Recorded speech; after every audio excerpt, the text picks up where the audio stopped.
अमोर बैसा के साथ साथ पूरे सीमांचल और पूरे बिहार के अपने मजदूर भाई और परदेसी मजदूर भाइयों से और प्रदेश में रहने वाले साथियों से गुजारिश करता हूं कि इस वक्त लोकतंत्र का एक महापर्व है और जो आपका इलेक्शन होने जा रहा है, इससे तय होगा कि आने वाला बिहार कैसा बनेगा, गरीबों के हित के लिए क्या काम हो पाएगा, आपके बच्चों के लिए क्या हो पाएगा, आपकी बीमार मां के लिए दवा का इंतजाम होगा या नहीं होगा, ये फैसले होने हैं।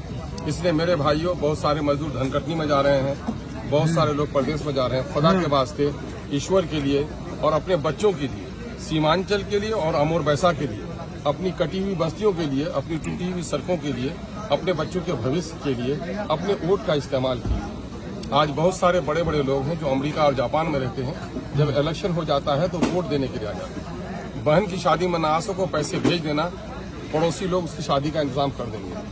मैयत हो जाए घर में ना आओगे तो दुआ अल्लाह वहां से भी सुन लेगा।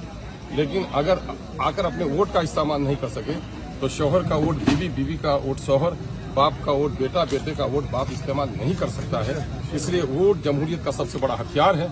आपके एक वोट से एक शरीफ इंसान हार सकता है, आपके एक वोट से एक चोर, डाकू, लफंगा जीत सकता है। और यकीन जानो, गाड़ी का ड्राइवर अगर शराब में हो तो पूरा मुसाफिर को बर्बाद कर देता है।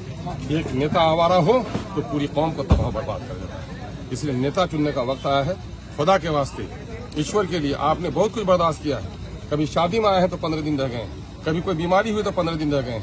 कोरोना के दिनों में आप लोग 6 महीना तक बंद रहे हैं। मेरे भाई, इस वक्त अगर आपने अपने वोट का इस्तेमाल न किया तो बहुत नुकसान होगा। अमोर बैसा का नहीं, नई नस्लों का, आपके आने वाली नस्लों का नुकसान होगा। वोट का इस्तेमाल कीजिए। मैं परदेसी भाइयों से कहूंगा, अगर 3 महीना बाद आना चाहते हैं तो पहले आ जाओ, गुंजाइश निकाल कर आ जाओ। और जो लोग नहीं आ सकते हो तो कम से कम वहां से अपने माँ को, अपनी खाला को, अपनी नानी को, अपने मामू को बताओ कि गरीबों के हित की लड़ाई कौन लड़ता है। प्रदेश में हादसाती मौत होती थी, कोई लाश को लाने वाला नहीं था, चंदा करना पड़ता था। आपने एक नेता को चुना, अख्तुल ने आवाज उठाई, तो आज प्रदेश में कहीं भी हादसा हो उस लाश को सरकारी खर्च तक घर पहुंचाया जाता है।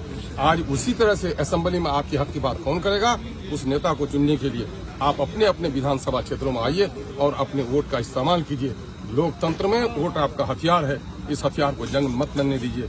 जंगी हथियार से दुश्मनों से नहीं लड़ सकते। अपने हथियार को तेज कीजिए और इस इलेक्शन में जरूर भागें।